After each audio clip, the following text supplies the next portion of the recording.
Halo teman horor, kembali lagi bersama saya nih Mas Aurin. Kali ini saya akan membawakan cerita yang berjudul Dua Kehidupan Rani bagian 2 oleh Mbah Ngesot. Sebelum mulai ceritanya, jangan lupa like, comment, dan subscribe agar kalian tidak ketinggalan cerita selanjutnya. Oke, gak usah lama-lama lagi, mari kita lanjut ke ceritanya.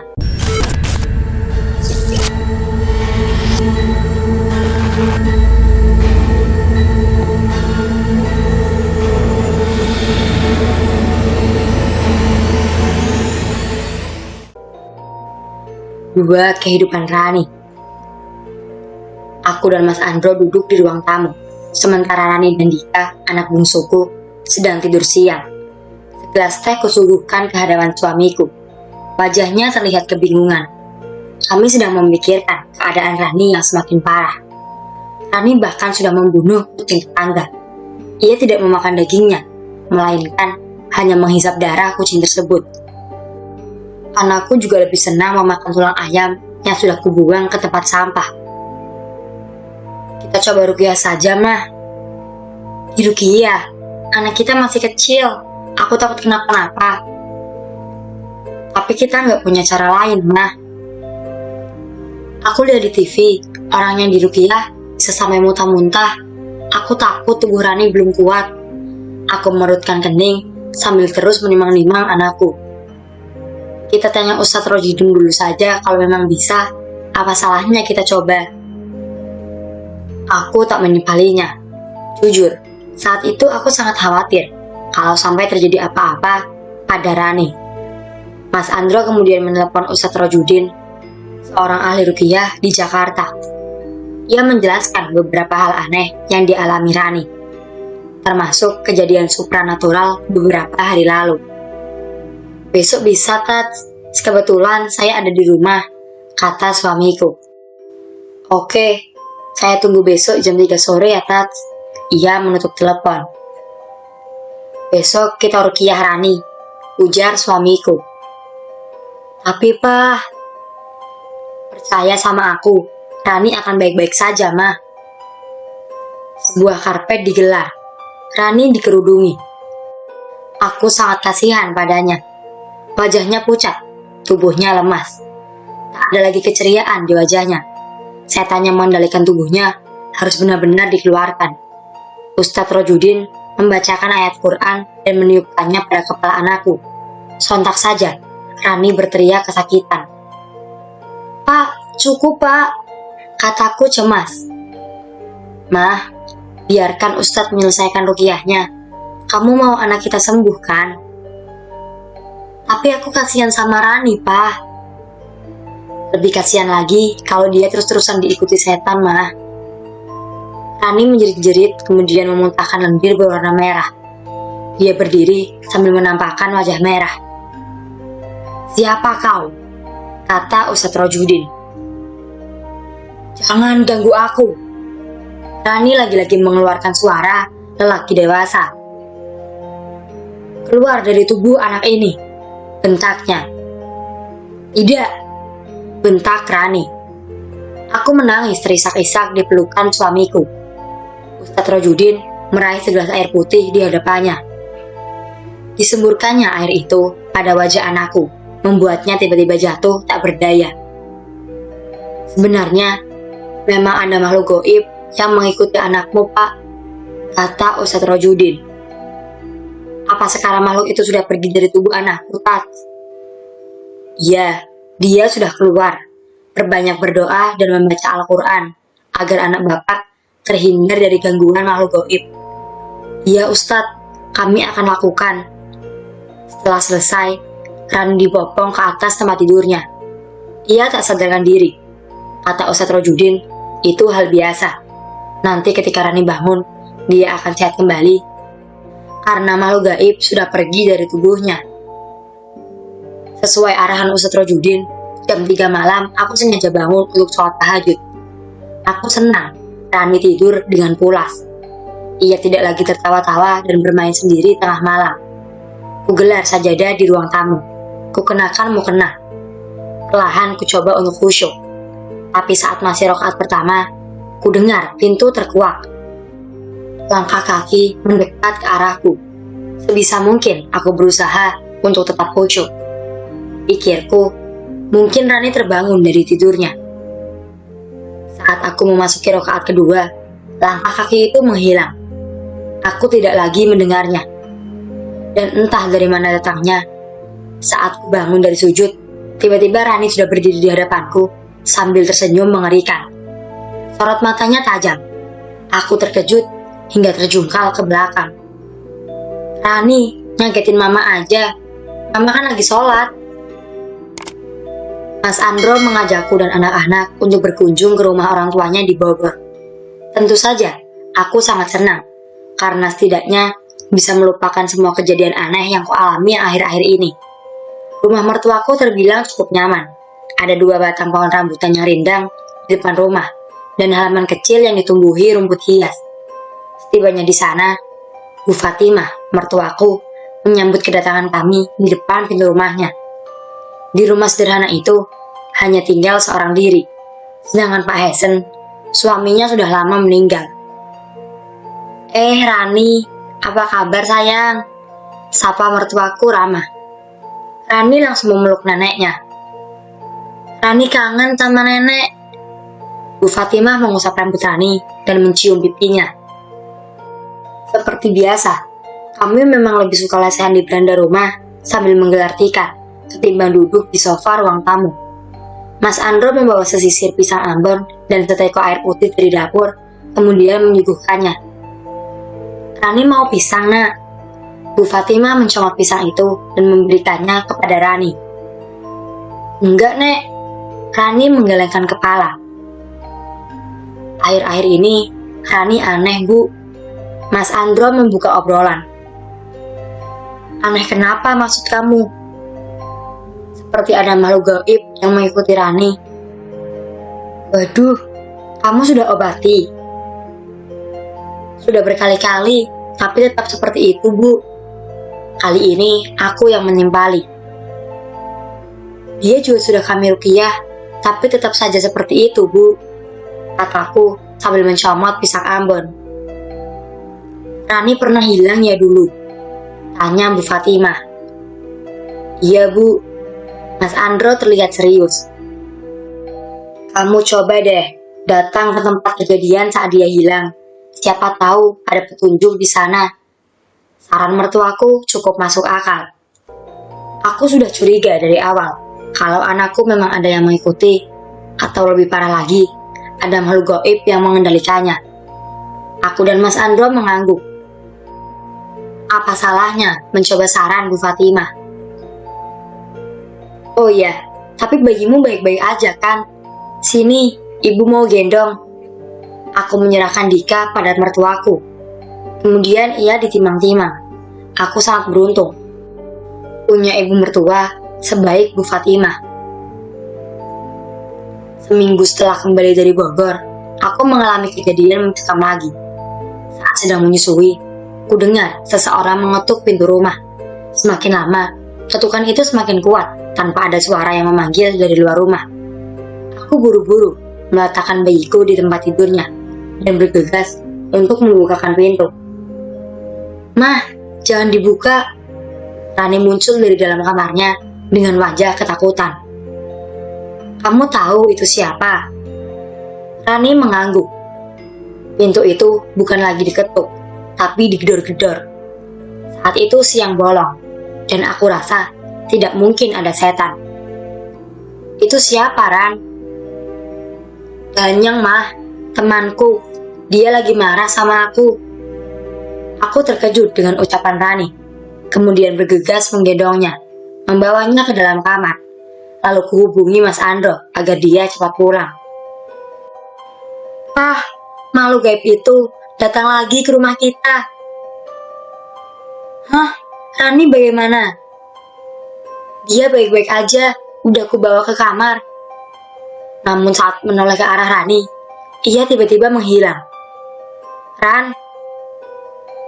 Mas, Rani nggak ada, Mas. Mama! Kulihat ia melayang ke atas sambil tersenyum kepadaku. Ya ampun, Rani. Mas panggil Ustadz Rojudin lagi. Baik mah, kamu jangan panik. Tetap tenang gak mah?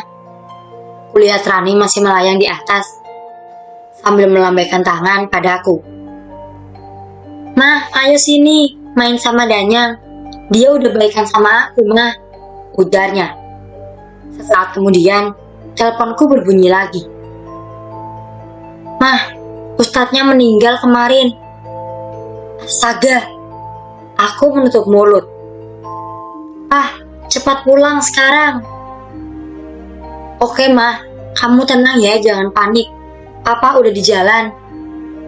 Sesaat kemudian, benda-benda kecil dalam kamarku terpental ke sembarang arah. Aku berusaha melindungi bayiku dari benda-benda tersebut. Rani malah terbahak-bahak melihat kepanikanku. Cukup nak, sekarang turun, kataku. Bawa adikku ke sini mah. Rani menunjuk bayiku. Jangan Ran. Berikan adikku mah. Dia marah, lalu berteriak membuat cermin di kamarku pecah berantakan. Segera, ku bawa bayiku keluar dari kamar untuk menghindari pecahan kaca. Aku tak berani masuk ke dalam rumah sampai Mas Andro pulang. Sesaat kemudian, Mas Andro datang dengan tergesa. Dengan hati-hati, kami memeriksa kamar. Di sana, Rani sudah terkapar tak sadarkan diri di atas lantai. Sedangkan kamarku berantakan tak berupa. Aku mendapatkan sebuah isyarat dari mimpiku. Tapi aku tak mampu untuk menafsirkannya. Dalam mimpi itu, ada Pak Kisur dan istrinya sedang berada di ruang tamu. Tepatnya di rumah yang pernah kusewa. Ia memeluk istrinya dari belakang sambil mencium pipinya. Mereka tampak masih muda. Foto pernikahan berwarna hitam putih terpajang di ruangan itu. Semoga kita cepat dikaruniai seorang anak ya sayang, kata Pak Kisur. Iya, aku mau anak kita perempuan, jawab Maisah. Lucu juga ya kalau punya anak perempuan. Pak Kisur kembali mencium pipi istrinya. Namun, setelah itu tubuhku seperti masuk ke dalam kumparan cahaya yang menyilaukan mata. Dan pada sebuah waktu yang entah berapa, aku melihat Pak Kisur yang sudah menua. Ia masuk ke dalam sebuah kamar yang dulu sering dikunci. Kamar misterius itu. Ia membawa sesajen seperti buah-buahan, ayam hitam, dan nasi kuning. Dari dalam dinding kamar, muncul sesosok makhluk mengerikan. Badannya tinggi besar, penuh dengan bulu hitam, bertaring, kukunya juga panjang. Abah, tolong berikan hamba keturunan, kata Pak Kisur sambil tertunduk. Aku tidak dapat mengingat dengan jelas apa selanjutnya yang dikatakan oleh makhluk yang dipanggil Abah oleh Pak Kisur. Mimpi itu bukan hanya sekali datang dalam tidurku, tapi sampai 3 kali. Di mimpi kedua dan ketiga, aku melihat Pak Kisur rajin memberi sajenan di dalam kamar itu. Aku sudah menceritakan tentang mimpi ini pada Mas Andro, tapi dia hanya menganggap itu bunga tidur saja. Katanya, hanya orang bodoh yang percaya pada mimpi. Dia memang orang yang tidak pernah mau percaya pada isyarat mimpi. Tunggu, waktu itu aku sangat penasaran. Pesan apa yang tersirat dalam mimpiku? Aku berdiri di depan kaca jendela rumah sambil menggendong bayi. Kulemparkan pandangan keluar jendela. Di depan rumahku ada sebatang pohon mangga yang dahannya dipasangi ayunan. Di sana Rani sedang anteng main ayunan. Aku harus rajin memperhatikan tingkahnya karena takut dia melakukan hal-hal tak wajar lagi, seperti membunuh kucing. Beberapa saat kemudian, seseorang mengetuk gerbang rumah. Aku menghampirinya dan membukakan pintu gerbang. Ternyata seorang kurir yang mengantarkan paket untuk Mas Andro. Saat sedang menandatangani dokumen serah terima, si kurir tersebut tiba-tiba ketakutan. Wajahnya pucat. Ia melihat ke arah Rani yang sedang main ayunan. Ada apa ya Mas? Enggak Bu, sudah tanda tangannya. Ia tampak terburu-buru. Mas lihat apa? Aku penasaran. Bukannya menjawab, dia malah langsung pergi begitu saja tanpa permisi. Penasaran, aku menghampiri Rani di bawah pohon. Tidak ada yang aneh darinya. Ia tersenyum manis padaku, kemudian mengayun kembali. Aku heran, kenapa aku dari tadi ketakutan melihat anakku. Apakah dia melihat sesuatu yang menakutkan? Entahlah, aku tak mau ambil pusing. Di dalam rumah, kubuka paket pesanan Mas Andro. Kotak paket itu tidak terlalu besar seperti kotak sepatu. Dan betapa terkejutnya saat kulihat isi paket tersebut. Ada sebuah keris dan secari kertas berisi mantra-mantra dalam bahasa Jawa. Aku yakin benda mistis ini dibeli Mas Andro untuk mengusir makhluk gaib dalam diri Rani. Mama, aku terkejut. Kenapa tiba-tiba saja Rani berdiri di hadapanku? Barusan dia main ayunan dan tidak kudengar suara pintu saat dia masuk. Rani tersenyum padaku. Apa itu, Mah? Sontak saja kumasukkan kembali keris itu ke dalam kotaknya. Ah, bukan apa-apa, Nak. Ini barang pesanan Papa. Coba Rani mau lihat. Tangannya menggapai kotak yang kupegang. Jangan ya, nanti dimarahin Papa. Tumben sekali Rani nurut. Ia tak memaksa ingin menyentuh keris itu. Segera kusimpan kerisnya di bawah tempat tidur. Sedangkan Rani kembali main ayunan. Dan lagi-lagi, hal ganjil terjadi. Saat Mas Andro pulang, lalu menanyakan keris pesanannya. Tiba-tiba saja, keris dan kertas mantra itu hilang entah kemana. Di malam Jumat, aku sengaja mengaji Yasin karena dipercaya dapat mengusir setan. Namun lagi-lagi, aku mengalami kejadian mencekam. Saat baru saja membaca beberapa ayat, kudengar Rani dari dalam kamarnya berteriak kesakitan, bahkan sampai pingsan. Aku panik dan langsung membawanya ke rumah sakit. Rani dibaringkan di ruang rawat inap. Aku dan Mas Andro menjaga di samping tempat tidurnya. Sedangkan bayiku sudah tertidur pulas. Untungnya, pihak rumah sakit menyediakan tempat tidur untuk bayi. Dokter dan perawat bergantian memeriksa keadaan Rani sampai malam semakin larut. Dan tidak terasa, aku dan Mas Andro tertidur di samping Rani. Aku semakin khawatir karena sudah 2 minggu Rani tak sadarkan diri. Kata dokter, Rani mengalami koma. Tapi jujur saja, aku yakin kalau ini ada kaitannya dengan gangguan makhluk gaib. Aku membujuk Mas Andro untuk mencari dukun yang bisa mengobati Rani. Kalau bisa, dukun yang paling sakti. Berapapun akan kubayar, asalkan Rani sembuh.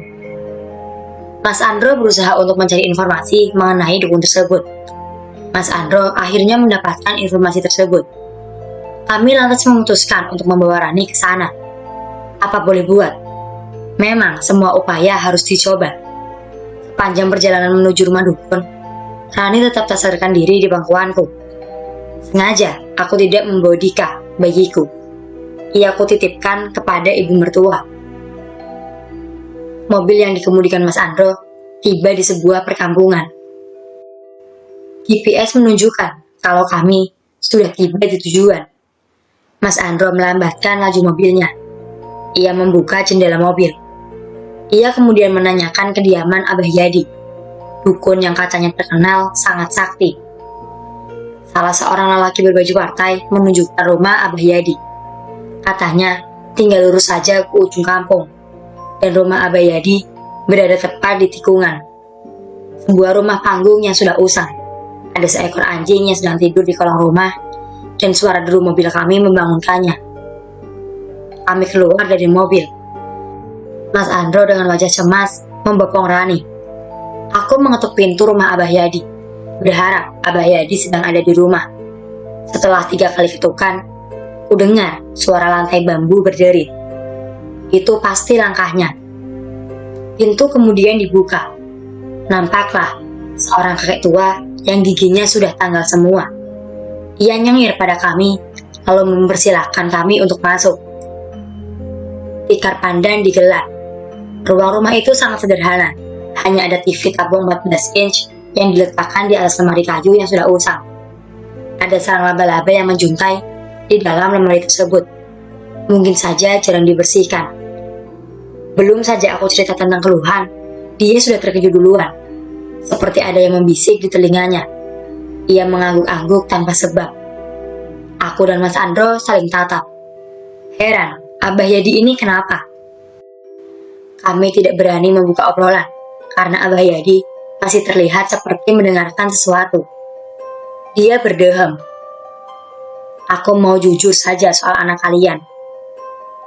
Iya, kenapa Bah?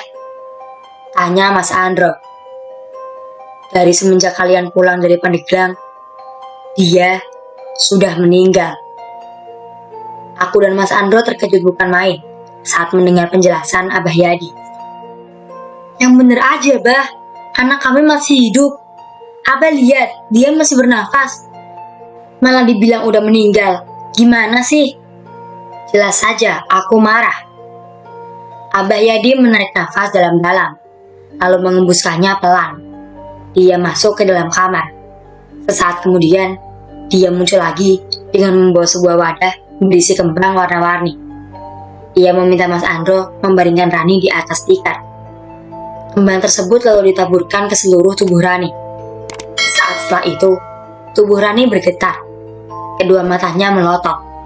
Aku dan Mas Andro panik. Kenapa ini, Bah? Tanya Mas Andro. Tenang, kata Abah Yadi. Selama beberapa detik, Abah meminta Mas Andro untuk menyentuh tubuh Rani. Namun, tubuh itu tak dapat disentuh. Seperti ada bekas pelangi yang terlihat. Namun, tak dapat direngkuh. Ini roh anakmu. Dia benar-benar sudah meninggal dan gentayangan. Roh Rani tidak mau jauh dari orang tuanya. Aku dan Mas Andro menangis. Kami tidak kuasa melihat apa yang terjadi dengan Rani. Lalu siapa itu Dayang yang kata Rani jadi temannya? Tanyaku sambil menangis. Dia demit penghuni rumah yang pernah kalian sewa. Dia memang akrab dengan Rani. Tapi dia tidak akan membahayakan kalian. Mas Andro masih berusaha merengkuh tubuh Rani. Tapi tetap saja tidak bisa. Rani memang sudah meninggal. Ada hal lain yang harus kalian ketahui. Aku melihat ada seseorang yang melakukan ini semua, kata Abah. Mendengar hal itu, aku dan Mas Andro seketika menatap wajah Abah Yadi. Saat kemudian, kami saling pandang. Siapa, Bah? Tanya suamiku. Kisur. Dia memanfaatkan anakmu untuk menjadi tumbal, agar dia bisa punya keturunan. Bajingan! Suamiku mendelik, marah. Perlahan tubuh Rani menjadi samar. Sesaat, tubuh itu akhirnya menghilang. Bah, Rani kemana? Dia tidak akan kemana-mana. Saat kalian pulang nanti, dia pasti ada di rumah. Roh Rani enggan jauh dari kalian. Dan benar saja, saat kami tiba di rumah, Rani sudah anteng di atas ayunan. Ia malah menyapa kami sambil tersenyum ramah. Sontak saja, aku dan Mas Andro memeluknya sambil menangis. Keesokan harinya, aku dan Mas Andro pergi ke Pandeglang untuk menuntut balas atas perbuatan Pak Kisur. Suamiku mengemudikan mobil dengan sangat cepat. Ia tak sabar ingin memberi pelajaran pada lelaki tua itu. Sialnya, sesampainya di rumah Pak Kisur, dia dan istrinya sudah tak lagi tinggal di sana. Kami malah menjumpai orang yang berbeda. Oh, semenjak istrinya hamil, Pak Kisur pindah rumah entah kemana, dan rumah ini sudah kami beli, kata seorang bapak Parubaya yang menjadi pemilik baru rumah Pak Kisur. Kalau rumah yang satu lagi? Tanyaku. Wah, kalau rumah itu terbengkalai, Bu. Gak tahu dijual apa enggak. Ibu mau beli rumah ya? Oh, enggak, Pak. Kalau begitu, kami pamit saja. Terima kasih ya, Pak. Kami langsung menuju rumah yang dulu pernah kami sewa. Keadaannya sangat tidak terurus. Pintunya dibiarkan terbuka. Kami masuk ke dalam rumah tersebut. Kemudian mendobrak kamar tempat Rani ditemukan dulu. Dan betapa terkejutnya saat kami menemukan pakaian Rani tergeletak di sana. juga ada sebuah boneka panda kesayangan Rani. Kami menangis dan bersumpah akan menemukan Pak Kisur. Nyatanya, kami tak berhasil menemukan Pak Kisur. Ia dan istrinya hilang begitu saja entah kemana. Dan soal Rani, rupanya dia enggan pergi. Walau kami tahu dia adalah roh gentayangan, tapi kami tetap membiarkannya berada di rumah ini. Dika, adik Rani, sudah tumbuh menjadi seorang remaja. Tapi Rani tetap menjadi gadis manis yang berumur tidak lebih dari 5 tahun. Sebenarnya, aku dan Mas Andro sudah mengikhlaskan kematian Rani. Tapi kami tidak tega kalau harus mencari paranormal untuk mengusirnya dari rumah. Lagi pula, Dika sudah menerima keadaan kakaknya itu. Ia malah semakin sayang pada Rani. Padahal ia tahu kalau kakaknya adalah seorang hantu. Dika tak pernah takut dengan Rani. Malah sekarang yang terlihat seperti seorang kakak adalah Dika, karena tubuh Rani tidak tumbuh dan berkembang. Tiap malam, aku mendengar Rani bermain dengan teman baiknya di dalam kamar. Suara tawa Rani sangat khas. Terkadang ia mengeluarkan suara wanita, kadang suara lelaki tua. Aku sudah maklum, karena dia bukan manusia lagi. Rani juga suka merengek ingin darah ayam segar dan tulang belulang hewan, seperti sapi dan kerbau. Aku sempat membaca sebuah artikel yang menerangkan kalau makhluk gaib memang suka pada darah dan tulang hewan. Mau darah lagi, Mah? Kata Rani saat sarapan pagi. Kulihat, darah di piringnya sudah habis. Kalau dia minta darah, mau tidak mau harus kuturuti. Sebab, kalau tidak, dia akan marah dan mengacak-acak isi rumah. Punya anak seorang hantu memang tidak pernah terpikir dalam benakku. Anak tetaplah anak. Walau berbeda alam, kasih sayangku sangat besar kepada Rani. Hingga pada suatu hari, Mas Andro menghampiriku. Mah, sampai kapan kita mau seperti ini terus? Maksud kamu, Pak? Rani sudah meninggal bertahun-tahun lalu. Papa yakin kalau kita relakan dia pergi, dia pasti lebih tenang di alamnya. Mau bagaimanapun, aku sayang sama dia, Pak. Aku gak peduli kalaupun dia hantu. Aku tetap sayang sama dia. Kataku dengan air mata yang mulai basah. Kalau sayang sama anak kita harus merelakannya, Mah. Biar dia tenang di alam sana. Mama sama Papa lagi ngomongin aku ya? Tiba-tiba Rani memotong obrolan kami. Ia berdiri di depan pintu. Sekitar mulutnya penuh bercak darah ayam. Tangannya menggenggam tulang sapi. Enggak, sayang. Aku mengusap air mata. Kulihat suamiku semakin bingung. Aku tahu Mas Andro ingin sekali memanggil dukun lalu mengusir Rani dari rumah. Ia ingin Rani tenang di alamnya. Tapi aku tak sampai hati untuk mengusir anakku sendiri. Hingga sampai saat ini, setelah berpuluh-puluh tahun, Rani tetap tinggal bersama kami. Dia tidak tumbuh, juga tidak menua. Mas Andro, suamiku tercinta, meninggal dunia terlebih dahulu. Sedangkan Dika, anak bungsuku, tinggal di Lampung bersama istri dan anaknya. Sekarang, aku hanya seorang wanita tua yang sudah beruban dan keriput. Tidak banyak hal yang bisa aku lakukan. Dan sampai detik ini, saat aku menulis kisah ini untuk kalian, Rani masih tinggal bersama aku. Ia pernah bertanya tentang apa yang sedang aku kerjakan. Dan aku bilang kepadanya, kalau aku sedang menulis tentang kisah yang sangat indah. Tentang duga kehidupan Rani, anakku tercinta. Rani sayang mama, katanya sambil memelukku. Dan cerita tentang duga kehidupan Rani pun selesai.